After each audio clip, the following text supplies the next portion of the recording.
आता मोकळ्या हवेत गेल्यानंतर आणखी बरं वाटेल बरं का.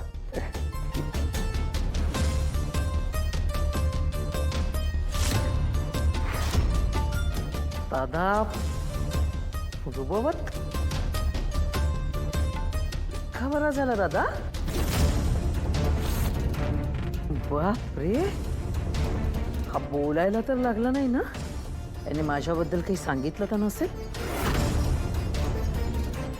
अरे वा, बाबांना बरं वाटतंय आता. केव्हापासून? आत्ताच थोड्या वेळापूर्वी डॉक्टर म्हणाले बाबा आता बरे आहेत, तुम्ही बाबांना व्हीलचेअरवर बसून बाहेर मोकळ्या हवेत फिरवू शकता. अरे वा, छान. दादा आता बरा झाला म्हणजे पूर्ण बरा झाला म्हणजे तो बोलू सुद्धा शकेल आता. आत्ता बाबा फक्त आधीसारखी हालचाल करायला लागलेत, पण लवकरच बोलायला सुद्धा लागते.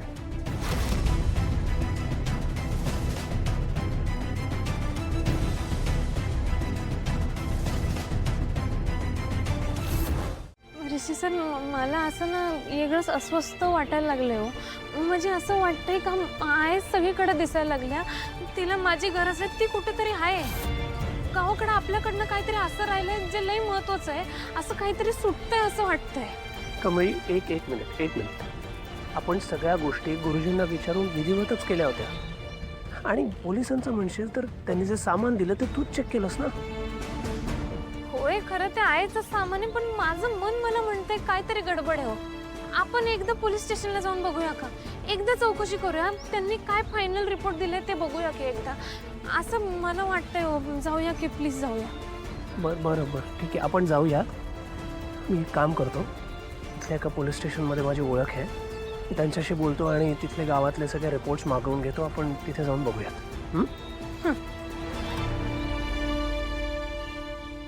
आई तुळजाभवानी आमच्या कुटुंबावर अशीच कृपा राहू दे.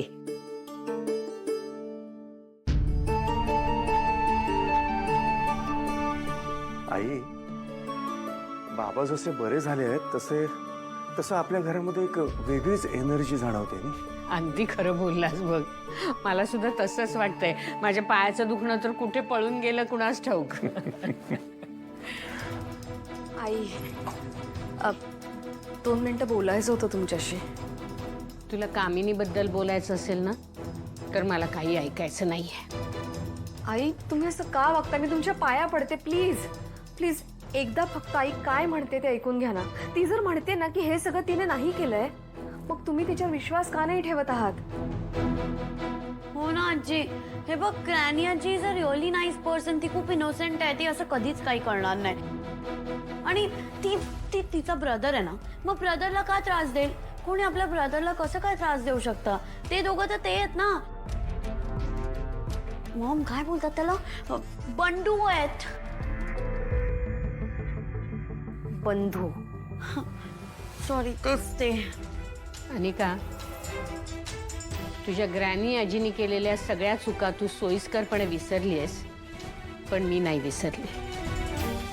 तिला मी प्रत्येक वेळेला माफ केलेलं आहे, पण या वेळेला नाही. आई, विचार करा ना, एवढ्या रात्री ती कुठे जाईल? तो तिचा प्रश्न आहे. मी माझा निर्णय बदलणार नाही. आणि आता यापुढे या विषयावर मला काहीही बोलायचं नाही. अरे राजन, यांच्या प्रकृतीत आज एवढी मोठी सुधारणा झाली आहे, ही किती चांगली गोष्ट आहे. माझी अशी इच्छा आहे की उद्या साई भंडाऱ्यामध्ये आपण अन्नदान करावं. हां, सगळ्यांनी तिथे यायचंय साई भंडाऱ्याला. Good idea. मी आत्ताच तयारीला लागतो. म्हणूनच मला हे करावं लागलं. पण आता यासाठी तू मला घराबाहेर काढ ना. या कामिनीशी असं वागायची किंमत तर तुला मोजावीच लागणार. आई, हे घे, पटपट खाऊन घे. मी म्हातारीच्या नकळत आणले सगळं, खा ना. नाही घराघेन नाही. जोपर्यंत माझ्यावर केलेल्या अन्यायाचा मी बदला घेत नाहीये ना, तोपर्यंत मला हे अन्न अजिबात गोड लागणार नाही. नकोय मला. हे बघ आई, तूच म्हणतेस ना अपमान वगैरे नंतर, पहिलं पोट भरायला पाहिजे की नाही. पोटात जर अन्न असेल ना तर मेंदू चांगलं काम करतं, राईट? हे बघ, मी राजन आणि म्हातारीला न सांगता लपून इथे आलीये ना, जर त्यांना कळलं ना तर ते माझं अन्न पाणी बंद करून टाकतील. प्लीज खाऊन घे ना, खा. काय म्हणत होती म्हातारी? आता उद्या सांगू का ती काय म्हणाली ते? आणि तुला माहितीये ती साई भंडारा करतीये आणि उद्या सगळ्यांना जायचं म्हणते. खाशील? चल स्वतःच्या हाताने खा. चल. खा.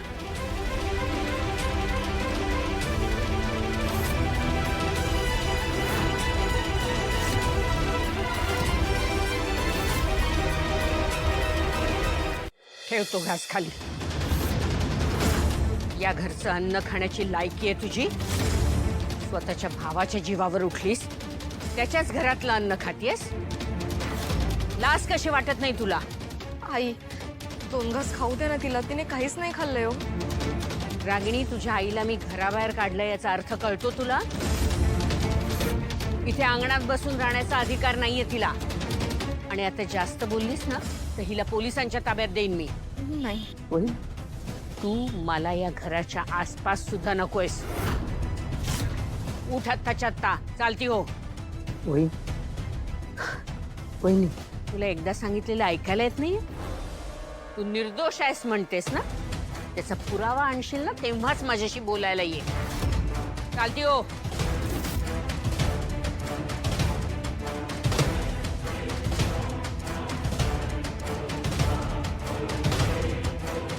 आई